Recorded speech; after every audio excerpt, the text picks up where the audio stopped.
चलो देखो भाई बच्चों ध्यान से, लास्ट क्लास में हम लोग डाउट डिस्कस कर रहे थे, सेट थ्योरी का डाउट डिस्कस हो गए थे। टॉपिक चल रहा है 12th क्लास का रिलेशन फंक्शन और सेट थ्योरी का भी हमने कुछ क्वेश्चंस आउट कर दिए डिस्कस एनडीए के पॉइंट ऑफ व्यू से। अब सुनिए ध्यान से, अब इसके बाद कुछ क्वेश्चन रिलेशन के हैं बच्चों, उसको भी डिस्कस कर रहे हैं। अब रिलेशन के क्वेश्चन कैसे देंगे आपकी स्क्रीन में है। हाँ जी बताओ भाई कौन सा डाउट है तुम लोगों?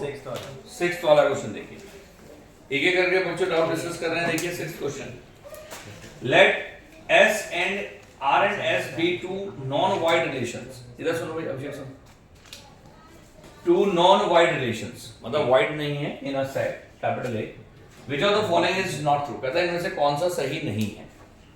अब देखो यार कौन सा सही नहीं है, वो ये स्टेटमेंट बोलता है तो आपको इसको मेमोराइज करना पड़ेगा डायरेक्टली, ठीक है। देखिए एक बात सिंपल भाषा में समझना, अगर R और S कोई भी दो रिफ्लेक्सिव रिलेशन होंगे या इक्विवेलेंस होंगे, रिफ्लेक्सिव सिमेट्रिक ट्रांजिटिव, तो उनका यूनियन रिफ्लेक्सिव होता है, उनका यूनियन सिमेट्रिक होता है, पर उनका यूनियन ट्रांजिटिव नहीं होता, ट्रांजिटिव नहीं होता, याद रखना, ठीक है।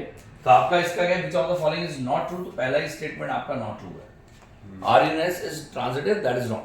पर अगर दो आपके दो रिलेशन है R और S और वो इक्विवेलेंस हैं, तो उनका इंटरसेक्शन हमेशा याद रखना ट्रांजिटिव होता है, और उनका इंटरसेक्शन रिफ्लेक्सिव भी होता है, सिमेट्रिक भी होता है, मतलब उनका इंटरसेक्शन इक्विवेलेंस होता है। प्रूव भी कराया था शायद मैंने, ठीक है। तो आपके पास इसका आंसर कौन सा है? ए इज द करेक्ट आंसर। चलिए आगे बताइए, जल्दी बोलो, जल्दी फटाफट। 21 हाँ 21 क्वेश्चन देखो, इसी में है सर, इसी पेज में नहीं, अगले पेज में, ठीक है। देखिए 21 क्वेश्चन मेरे हिसाब से ये वाला आपको डाउट है, राइट? एक मिनट चेंज कर रहा हूँ। 21 क्वेश्चन, ठीक है। देखो the relation R defined on the set capital A 1 2 3 4 5 है, by R is equal to x square minus y square is less than 16। तो y अगर आपके पास x square minus y square का मॉड अगर 16 से छोटा है, तो कह रहा है इस गिवन y क्या होगा। तो बड़ा मुझे लगता है बहुत मुश्किल नहीं है, आपको different values of x square put करनी है, different values of y square put करनी है, और उसका मॉड आपका 16 से कम बना रहेगा। तो देख लेते हैं एक बात, मान ले 1 है तो 1 स्क्वायर माइनस 1 स्क्वायर 0 होता है, 0 16 से कम है, पॉसिबल है। 2 1 देखो, 2 का स्क्वायर 4, 4 माइनस 1 ये भी पॉसिबल है, 9 माइनस 1 पॉसिबल है, 16 माइनस 1 पॉसिबल है, और 2 का स्क्वायर 4, 4 माइनस 9 पॉसिबल है। यानी कि उसने कहा कौन सा सही है, ये तो बोल रहा है, तो यही आंसर आ गया। अगले तो देख लो सर, अगला देख लेते हैं, चलो। The relation is defined by इतना, ठीक है। अगला है 2 2 पॉसिबल है, 3 2 भी पॉसिबल है, 4 2 भी, सारे पॉसिबल हो गए सर उसके बाद वाले भी पॉसिबल है। अच्छा, तो ऐसा तो नहीं था इस क्वेश्चन में, the relation R defined on the set this by r is equal to x y such that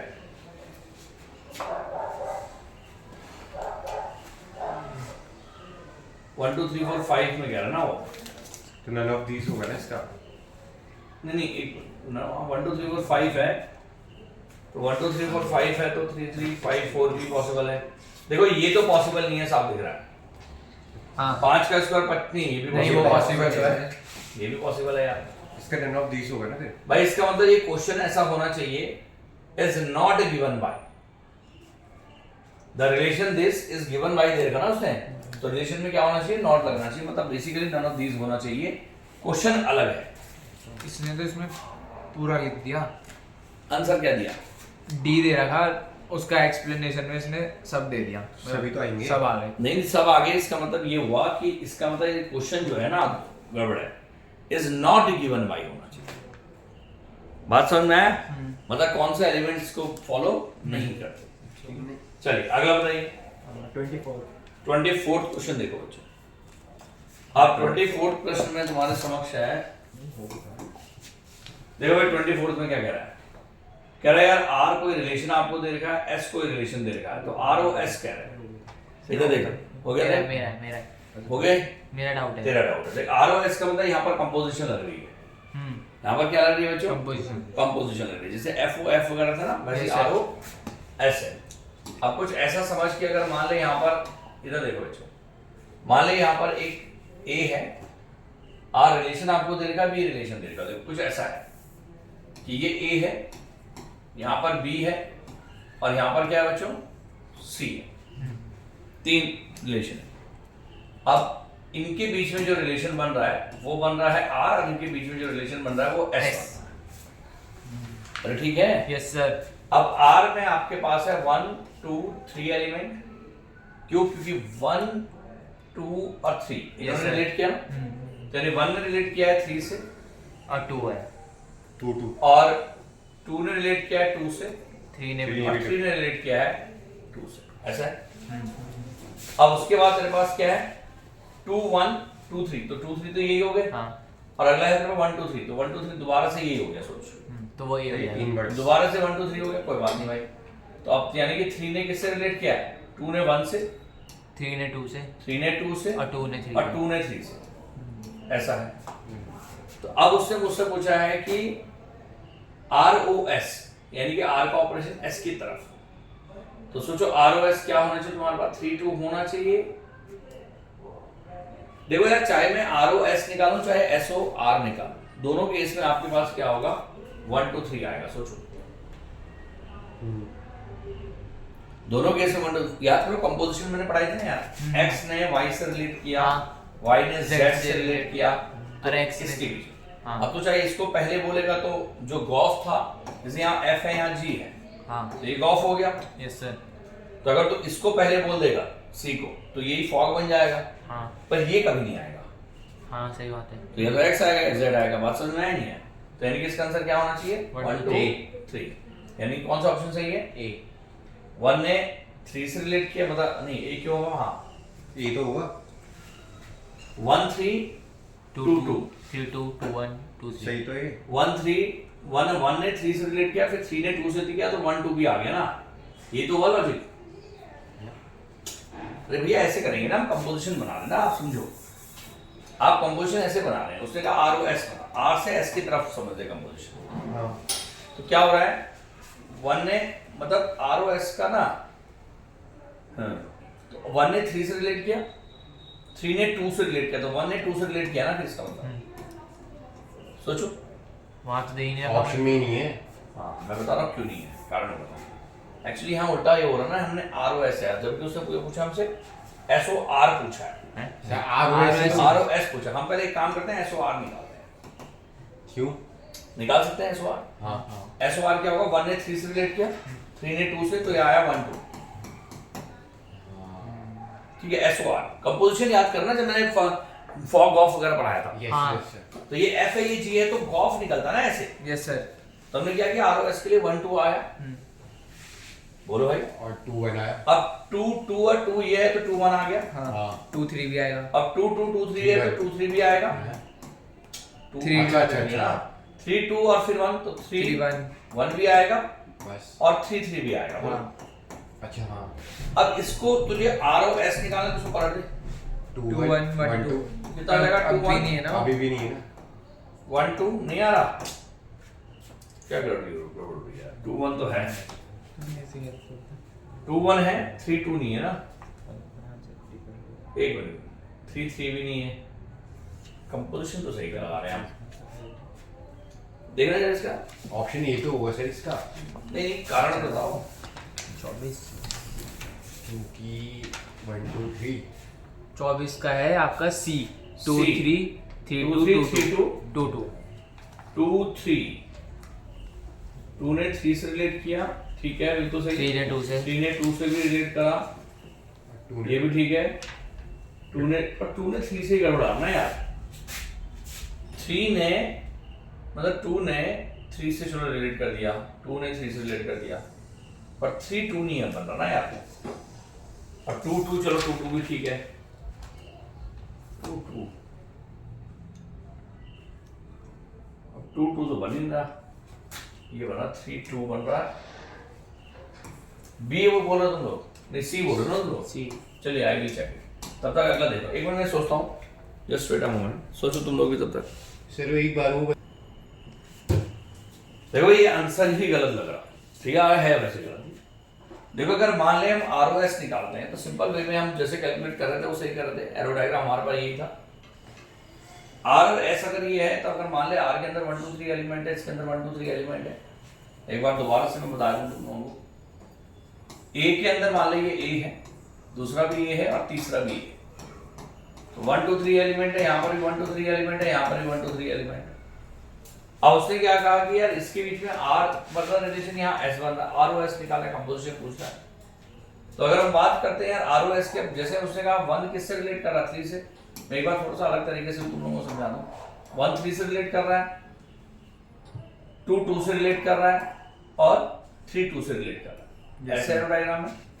यानी कि अगर मान ले मैं तुझे कहूं कि यार R1 की बात की तो 1 ने किससे रिलेट किया 3 से, R2 की बात की तो 2 ने किससे रिलेट किया 2 से, अगर R3 की बात करें तो उसने किससे रिलेट किया 2 से, ठीक है, इसने 2 से रिलेट किया, ये आ गया। अब हम अगर थोड़ा गौर से समझे इस बात को तो उसके आगे क्या हो रहा है, जो S बन रहा है सिचुएशन, वो क्या बन रहा है बता, 2 1 से रिलेट कर रहा है। भाई 2 1 से रिलेट कर रहा है, थोड़ा एरो डायग्राम में चेंज कर देते हैं।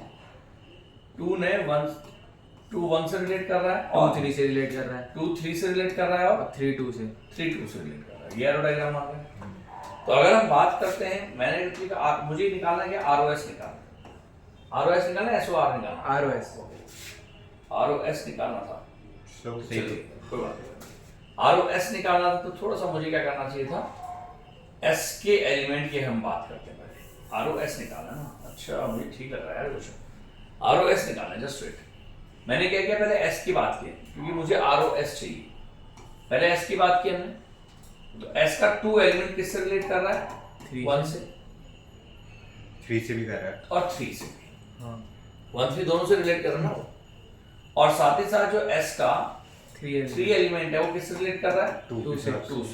अच्छा सही तो यार, ये S2 S3 निकाल दिया हमने, तो S2 S3 निकालने के बाद हमसे क्या पूछा गया ROS, यस सर। तो ROS का मतलब क्या हुआ, देख भाई ROS का मतलब हुआ ROS के डिफरेंट वैल्यूज निकाली हमने। पहला हमने निकाला क्या, फॉर ROS, तो पहले हमने क्या किया बच्चों, ROS का मतलब क्या होता है R और यहाँ पर S होता है, यहाँ डिफरेंट वैल्यू ऑफ, यहाँ लैम्डा मान ले, ये तो मतलब वो लैम्डा की डिफरेंट वैल्यू लेनी है। अब ROS की जब हमने बात की तो S के डिफरेंट वैल्यू क्या है, सोच, S2 है और S3 है, तो पहले ROS के लिए हमने क्या किया, पहले हमने RS2 निकाला, बोलो ठीक है ना, यस सर। तो S2 का मतलब R1 हो गया यस सर। और R3 हो गया, तो 1 ने किससे रिलेट किया 3 से। भाई R1 R3 हो गया ना, यस सर। बोलो भाई, तो 1 ने किससे रिलेट किया 3 से। 3 से, और 2 से, और इसने 3 ने किससे रिलेट किया 2 से, तो ये 2 आ गया, ये RS2 है, हाँ भेजे में घुस रहे हैं। अब हाँ सही कैसे हुआ, आर में भाई RS2 को अगर तू पूरा का पूरा लिखेगा ना तो ऐसे लिखेगा ना, कर्ली ब्रैकेट के साथ, हाँ RS2 कर रहा है ना तू, हाँ तो जब यहाँ 2 है तो ये R1 की वैल्यू R1 मतलब 1 ने किससे रिलेट किया 3 से, 3 से, तो ये 2 3 आ गया, सोच, हाँ और फिर R के 3 ने किससे रिलेट किया, कहाँ गया वो, यहाँ पर 2 है ना, हाँ भाई 2 ने 3 से रिलेट किया और 2 ने 1 से भी रिलेट किया है, देख 2 ने 1 से भी तो रिलेट किया है। अगर मैं 2 रखूं यहाँ पर, वही तो R1 की वैल्यू कितनी आ रही है देखो ना पहले, अरे भाई यहाँ से लिखते ना, आप क्या करो यहाँ से R1 की वैल्यू लिख, तो R1 कितना है बता, R1 3 है ना, तो यानी कि 2, 3 हो गया, हाँ। और R3 कितना है 2, R3 2 है ना, हाँ 2 है। तो R3 अगर 2 है तो 2, 2 भी तो आ गया, यस सर। 2, 2 भी आ गया, हाँ सही चल रहा है भाई, सही चल रहा है बिल्कुल। सुनो ध्यान से मैं क्या कह रहा हूँ, RS2 आ गया ना, हमने S2 के डिफरेंट वैल्यूज रखी, भाई 2 ने किससे रिलेट किया, S2 ने 1 और एक बार 3, एस वाला ये वाला फंक्शन चलता है, एक्चुअली ये RS को तू छोड़, तो सिंपल ये देख, इसको जब मैं S निकाल रहा हूँ S2, तो इसको भूल जाओ, S2 में समझ गए कैसे निकला, ये निकले, अब RS2 निकाल रहा हूँ ना, हाँ तो अंदर क्या है उसको भूल जाओ, सिर्फ इसको भूल जाओ, हाँ सिर्फ देख S2 की वैल्यू कितनी थी 1, हाँ तो R1 हुआ, हाँ तो R के 1 ने किससे रिलेट किया 3 से, तो 3 आ गया, हाँ तो R1 की वैल्यू 3 आई ना, और ये तो 2 था ना, तो 2 ने अच्छा। 3 से रिलेट किया ना, अच्छा अच्छा, और ऐसे 2 2 आ गया, अच्छा आप गलती समझ रहे थे इसको। अगला देख क्या हो रहा है, अब इसके बाद आर एस और क्या चलेगा, ये तो दो एलिमेंट आ गए। अब इसके बाद क्या करें, लैम्डा की दूसरी वैल्यू पुट करेंगे 3। सर ये गलत क्यों हो गया? आर के 2 ने ना 1 के साथ करो 3 के साथ करा है। हाँ बिल्कुल सही चल रहा है, बिल्कुल सही चल रहा है। सुन भाई मैं दोबारा समझा रहा हूँ, ये बिल्कुल सही है, एब्सोल्युटली करेक्ट। अब सुन, अब R3 कितना था तुम्हारे पास, S3 था ना, बोलो भाई। हाँ पहले 2 था S2, अब S3 आ गया। अब S3 जो है, S3 ने किससे रिलेट किया, 2 से। 2 से। R2 आ गया, यस सर। और R2 कितना है, 2। हम्म। अगर हम गौर से देखें यहाँ पर तो R2 कितना है, 3,2 तो 2 आ गया, तो यानी कितना आ गया, 3,2 आ गया। Yes sir. तो 3,2 एक और एलिमेंट आ गया। तो मतलब मेरे पास जो ROS फाइनली आ गया वो कितना आया, 2,3 2,3 3,2 3,2 2,2 और 2,2। हाँ यार तीन ही एलिमेंट आ रहे हैं, मैं कंफ्यूज हो रहा था। तो सी इज द करेक्ट आंसर। 2,2 गलत नहीं है क्या? मैं समझाता हूँ क्यों है। देखो पहले हमने क्या किया, S2 निकाला, S2 1 था। हाँ। ये तो समझ में आ गया तुझे। अब मैंने कहा ROS का मतलब S RS लैम्डा, लैम्डा की डिफरेंट वैल्यूज होंगी। हाँ। अब लैम्डा की डिफरेंट वैल्यूज क्या हो सकती हैं, तो सोच। RS लैम्डा है ना वो, तो लैम्डा की डिफरेंट वैल्यूज मैंने क्या की, मैंने कहा यार पहले RS2 यहां से निकालो। हाँ तो मैंने कहा RS2 हो सकता है या RS3 हो सकता है। अब जब RS2 होगा तो 2 किससे बना, 3 से रिलेट कर रहा है। हाँ तो RS2 R1 और R3 हो गया, मैंने S2 की वैल्यू रख दी ना। और R1 कितना था देख, R ने 1 ने 3 से रिलेट किया हाँ और 2 ने 2 से रिलेट किया, तो R1 तो 2 आ गया। अरे भैया R1 ने 3 से रिलेट किया ना, तो R1 तो 3 आ गया। हाँ R1 3 आ गया। और R2 कितना आ गया, 2। और एलिमेंट कैसे लिखते हैं, A, B, तो A तो हो गया S2 ना, तो 2, 3 और 2, 2 आ गया। अरे इसकी वैल्यू आ गई ना, ऐसा है ना, ऐसे आएगी तो वैल्यू। इधर देखो वैल्यू ऐसी लिखेगी, जब ROS लिखा गया ना तो ROS की वैल्यू ऐसे लिखेगी। अरे सुन ले भाई, ROS की वैल्यू ऐसे लिखेगी 2, S2 ये लिखा गया, यस सर। 2, S2। समझ में आया नहीं है भाई, 2, S2 लिखा गया, मतलब S2 नहीं पता, ऐसे समझ कुछ, ये समझ सुन मैं समझा रहा हूं भाई। S2 की वैल्यू ऐसे रखी तो कुछ ऐसा समझ कि S2, RS2 लिखा गया, ऐसे लिखा जाता है ऑर्डर। फिर आपने जहाँ पे 2 लिखा वहाँ पे 1 नहीं आना चाहिए। मैंने ये समझ में आया तो कैसे लिखा जाता है, हाँ A, B। A, B। अब S2 की वैल्यू 1 है, हाँ S2 की वैल्यू 1 है। मैं उल्टा बोल दिया, तू कंफ्यूज कर रहा है मुझे। सुन मैंने क्या लिखा, अगर मान ले R कोई एलिमेंट है, वो है A, B। सुन सुन छोड़ दो, ये A, B है। हाँ और S कुछ है, वो तेरे पास जो है वो C, D है फॉर एग्जाम्पल। अलग अलग एलिमेंट है, पर अब अलग अलग एलिमेंट में थोड़ा सा मुश्किल होता है क्योंकि वो रिलेट करने चाहिए, उनके बीच में जब रिलेशन नहीं होगी, कॉमन चीजें नहीं होगी, तो वो रिलेट कैसे करेंगे। तो देख समझ, अगर मान ले मैं तुझे कहूं ROS लिखना है, तो ROS का मतलब RS लैम्डा, जैसे हम फंक्शन लिखते थे, हाँ कंपोजिशन जो करते थे। अब RS2 की बात की हमने, लैम्डा की डिफरेंट वैल्यूज पुट की, S2 की वैल्यू 1 है। तो ये जो मैं लैम्डा की डिफरेंट वैल्यूज पुट करेंगे ना, तो आप जब भी लिखेंगे ROS, तो ROS में हमेशा एक बात को याद रखना, लैम्डा की डिफरेंट वैल्यूज पुट हो रही ना, तो लैम्डा कॉमा क्या लिखेंगे, RS लैम्डा लिखेंगे, क्योंकि फॉर्मूला x, fx से तो होता है।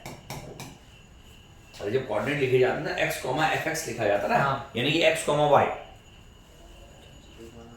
बोलो समझ में आया नहीं है यहाँ पर? तो लैम्डा और RS लैम्डा ये कोऑर्डिनेट होंगे। अब लैम्डा तो तेरे पास क्या हो गया, 1, 2, भाई लैम्डा 2 आ गया ना। हाँ अब लैम्डा इस पूरे की वैल्यू निकाली, अब वो कैसे निकाली? तो मैंने कहा S2 तो 1 है, हाँ या S2 3 है, बोलो। तो फिर R1 की वैल्यू निकालनी पड़ेगी। अब R1 किससे रिलेट कर रहा है, 3 से, अच्छा यानी कि R1 की वैल्यू 3 आ गई ना, हाँ। पूरे की। तो लैम्डा मतलब 3, 2 और R1 की वैल्यू 3, तो 1,3 आ गया। बोलो 2,3 यस सर। ठीक है, ये 2 हो गया ना, तो 2,3। अब फिर R3 लिया, 3 किससे रिलेट कर रहा है, 2 से, तो 2, 2 हो गया। तो 2 कोऑर्डिनेट आ गई। इसी तरीके से अब लैम्डा की दूसरी वैल्यू पुट की हमने 3, तो कितना है भाई तुम्हारे पास R2 और R 3,2 वही 2 तो ये लेंगे, 3 तो ये लेंगे ना, और इस पूरे की वैल्यू 2 है, 3, 2 आया। यानी कि इसका आंसर क्या है? C is the correct answer. Very important, अच्छा क्वेश्चन। सर ये फिर गूगल में गलत क्यों बता रहा है? गूगल तो गूगल है भाई जी, मैं क्या कर सकता हूँ। अब देखो भाई ध्यान से, ये वाला हो गया। अगला क्वेश्चन तुम्हारा कौन सा डाउट है बताओ भाई? 22 अच्छा 26 26वां क्वेश्चन देखो भाई, 26 क्वेश्चन कह रहे हो? Yes sir. देखो यार 26 तो उसका बाइनरी का क्वेश्चन है, तो पॉसिबल वैल्यू बाइनरी डिजिट है। इसको ये टॉपिक ही अलग है, जो चैप्टर जब पढ़ाऊंगा तब बताऊंगा। चलिए और कोई बताइए। 27 27वां देखो भाई क्या कह रहा है? T be the all the integers of the triangle. Select करो सेलेक्ट करो सर। मैं किसको सेलेक्ट करूं? वहां पे सेलेक्ट करो। अच्छा यहां सेलेक्ट करूं? बस मैं क्या? चलिए, T be the set of all triangles in a Euclidean plane. मतलब आज यूक्लिड्स ने जिस प्लेन की बात की होगी, कौन से यूक्लिड्स प्लेन होता है ना, अब क्या होता है पता नहीं, उसमें जाने की जरूरत भी नहीं है। ओके यूक्लिड्स प्लेन क्या होता है मेरे दिमाग में बिल्कुल नहीं है भाई, क्योंकि यार आर्गेंट प्लेन तो होता है कॉम्प्लेक्स नंबर में, एक होता है कार्टेशियन प्लेन। यूक्लिडियन प्लेन कौन सा होता है पता नहीं, होता होगा छोड़। तो T be the set of all, क्या कार्टेशियन प्लेन को ही बोलते होंगे शायद। खैर उसने कहा let a relation R on T, T का मतलब set of all the triangles be defined by a related b if a is congruent to b, a b के congruent है, ठीक है। तो a अगर b के congruent है, मतलब दो ट्राइंगल है वो आपस में क्या है? congruent है। t1 congruent to t2 ऐसे वो समझ लो। Yes sir. तो कह रहा है कि यार इनमें कौन सा रिलेशन, तो मेरे हिसाब से इक्विवेलेंस है, साथ इक्विवेलेंस है। बट t1 t1 के congruent होगा, T2 है t1 t2 के congruent है, तो t2 t1 के congruent है। T1 अगर T2 के कॉन्ग्रुएंट है, T2 T3 के कॉन्ग्रुएंट है, तो T1 भी T3 के कॉन्ग्रुएंट होगा। बोलो समझ में आ गया नहीं? Any confusion? चलिए अगला बताइए। 29 क्वेश्चन देखो बच्चों। The maximum number of equivalence relation on the set देता है। कहता है maximum number of equivalence relation कितने होंगे बताओ भाई। Maximum number of equivalence relation के लिए रिलेशन आपका 1 1 भी होना चाहिए और ऑन टू भी होना चाहिए। सॉरी, रिलेशन आपका रिफ्लेक्सिव भी होना चाहिए और सिमेट्रिक भी होना चाहिए और ट्रांजिटिव भी होना चाहिए। तो बताओ भाई, अब मैक्सिमम नंबर देखो भाई यार, कौन सा याद था ना? 29 क्वेश्चन भाई। 29 क्वेश्चन का आंसर हम निकाल सकते हैं एक एक करके। उसका मैक्सिमम नंबर इक्विवेलेंस रिलेशन की अगर हम बात की, तो यार एक रिलेशन हो सकता है जिसमें 1 1 2 2 और 3 3 होगा, और ये आपका इक्विवेलेंस है क्योंकि ये रिफ्लेक्सिव सिमेट्रिक ट्रांजिटिव तीनों है। और क्या हो सकता है भाई? हो सकता है बेटा 1 1 2 2 3 3 हो, 1 2 3 3 हो, और साथ ही साथ क्या हो 1 2 2 1 भी हो। बोलो ठीक है। और क्या हो सकता है भाई? और भी हो सकते हैं, मतलब दो तो आंसर इसका आएगा ही आएगा, और इसका आंसर 1 1 हो सकता है, 2 2 हो सकता है, और 3 3 हो। देखो 3 तो ये बिल्कुल सिंपल है, ये तो 3 आएंगे 1 2 2 इसके अलावा क्या आ सकता है? 1 3 3 1 भी आ सकता है। एक और इसके अलावा क्या आ सकता है? 3 2 2 3 भी आ सकता है। तो आपके 5 तो बनेंगे, तो मेरे हिसाब से इससे ज्यादा पॉसिबिलिटी नहीं है, चॉइस भी नहीं है हमारे पास, यानी कि 5th इज द आंसर। ठीक है, अगला बताइए फटाफट। सर अगर यहीं पे 4 हो गए तो सर फिर कैसे करेंगे? 30 भाई 4 नहीं है ना, हमारा 5 निकल गया ना। अरे नहीं 1 2 5 3 से 4 हाँ 1 2 3 4 5 6 7 सबको भाई जी, अगर आगे तो चेक करना पड़ेगा, और क्या मतलब फिलहाल कोई और चॉइस तो नहीं दिख रही। ठीक है ना, चलिए अगला बताइए। 30वां देखिए भाई, 30th क्वेश्चन इसमें है, देखो। नहीं ऊपर होगा ना, नीचे वो रहा इस वाले में हाँ सर ऊपर यहाँ कहाँ थी? ये जरा 30 देखो भाई 30वां क्वेश्चन देखो। The relation this is reflexive but not symmetric. देख लेते हैं। देखो यार एक बात सिंपल है कि इसमें देखो 1 2 3 है, तो 1 1 2 2 3 3 है इसमें। देखो 1 1 है, 2 2 है, 3 3 है, तो रिफ्लेक्सिव तो हो गई होगा। अब इसके बाद बात करते हैं ये सिमेट्रिक है कि नहीं है।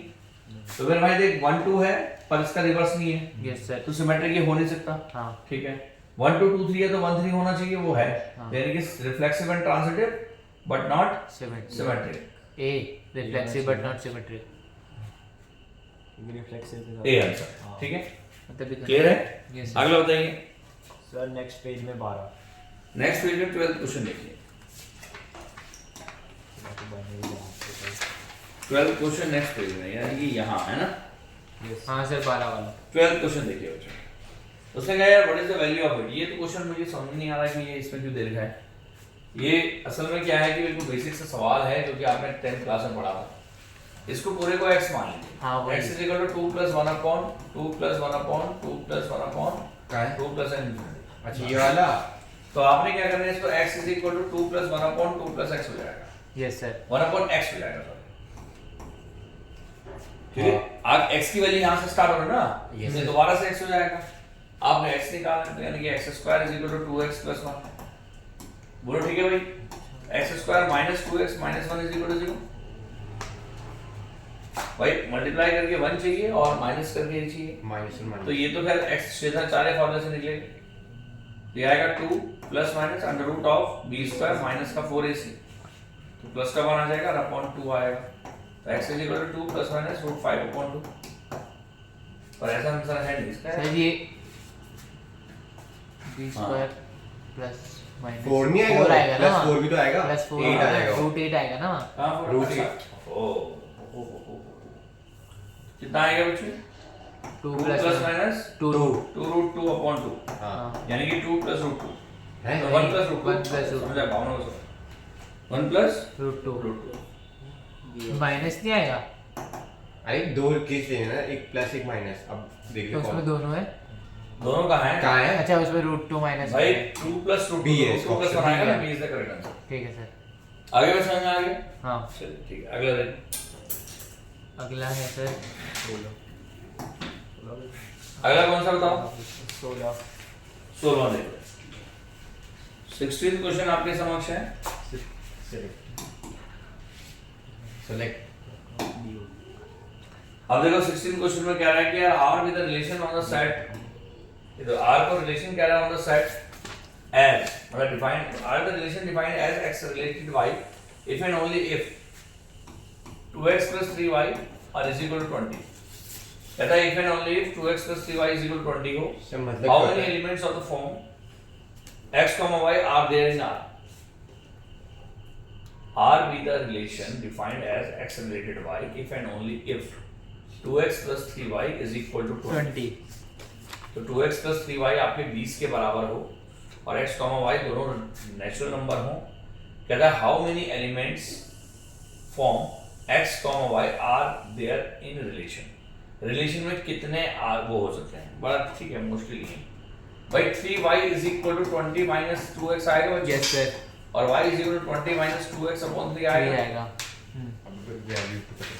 अब तूने y की x की डिफरेंट नेचुरल नंबर वैल्यू रखी जिससे y नेचुरल नंबर आएगा। हाँ तो कह रहा है कितने ऑर्डर्ड पेयर पॉसिबल है? 3 देख लेते हैं भाई। एक तो तूने 1 रखा, पॉसिबल है? नहीं बिल्कुल पॉसिबल है। 18/3 हाँ यानी 1 रख के 6 आएगा। सही बात है, यस सर। बोलो ठीक है ना। अच्छा 2 रख के पॉसिबल नहीं है क्योंकि 16/3 आएगा। 3 रख के पॉसिबल है? है 3 रख नहीं, के नहीं, नहीं नहीं, पॉसिबल है। नहीं। 4 रख के पॉसिबल है? हाँ हाँ है 4 × 8 हाँ 12/3 यानी कि 4 रख करके कितना आएगा?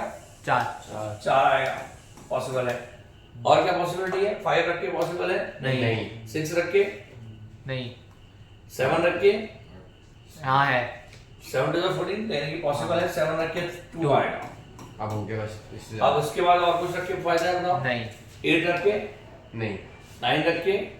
सर अब और पॉसिबल नहीं। तो यानी कि 3 ही पॉसिबिलिटी है, यानी कि आंसर कितना आ गया? 20 का correct answer. If and only if का मतलब क्या होता है? इफ एंड ओनली इफ का मतलब होता है IFF। ये तो कहां पे इस क्वेश्चन? अच्छा इफ एंड ओनली है।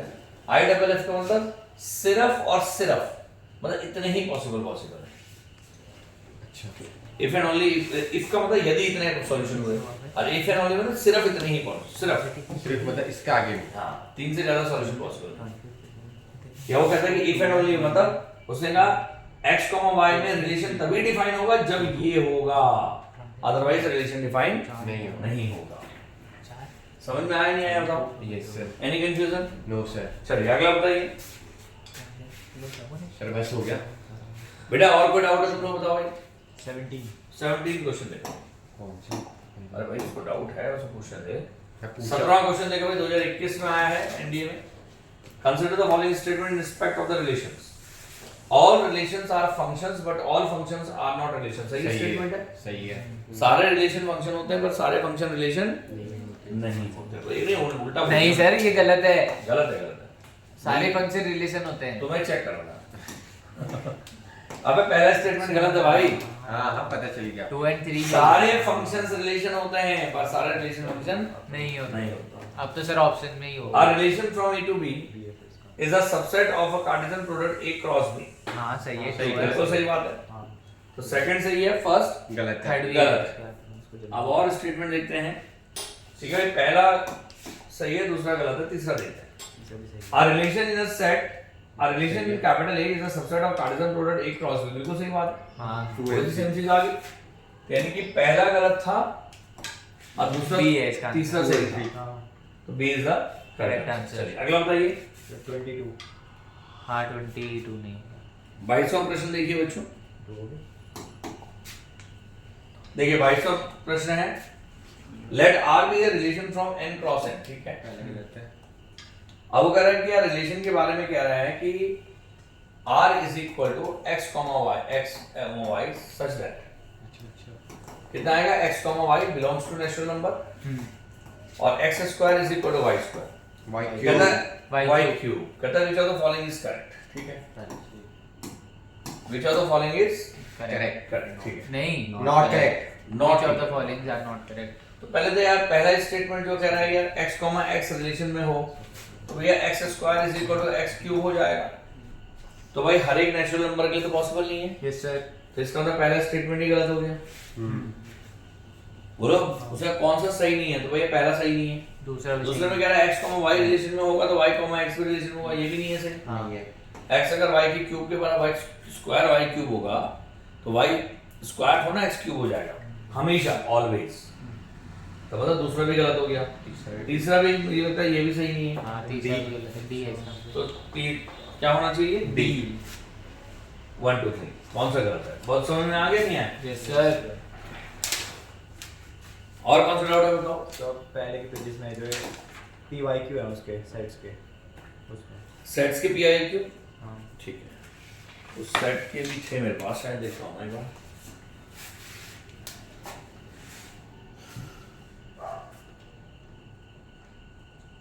श्री पंखा। चलो सेट के एक काम करेंगे ना, सेट के हम बाद में डिस्कस करते हैं, ठीक है ना। और ऐसा करेंगे बच्चों, अब तुम्हारे लगभग डाउट्स हो गए हैं और आपके जो है फंक्शन के कुछ क्वेश्चंस बचे हुए हैं। सुनिए यहाँ से, फंक्शन के कुछ डाउट्स बचे हुए हैं तो हम लोग क्या करेंगे, फंक्शन में जनरली जो कुछ क्वेश्चंस आते हैं वो आते हैं 11th क्लास के फंक्शन से रिलेटेड, जिसमें कि आपका डोमेन रेंज निकालने के लिए आता है। तो जब मैं 11th क्लास को पढ़ाऊंगा, जल्दी पढ़ाऊंगा कि एक तरह से बैच शुरू कर रहा हूँ, तो जैसे हम 11th क्लास को पढ़ाना स्टार्ट करेंगे तो मुझे लगता है कि विद इन अ वीक और विद इन 10 डेज हम लोग फंक्शन में पहुंच जाएंगे। और फंक्शन जब मैं वहाँ पढ़ाऊंगा तुम लोग क्लास भी ज्वाइन करना, और उसमें ये होगा कि मैं फंक्शन के डोमेन रेंज जब पढ़ाऊंगा तो तुम्हें ये जो फंक्शन का पेपर मैंने दिया है उसको डिस्कस कर लेंगे पूरा का पूरा उसी टाइम। उसी टाइम। ठीक है बच्चों, ठीक है, चलिए आज की सेवा समाप्त। Thank you.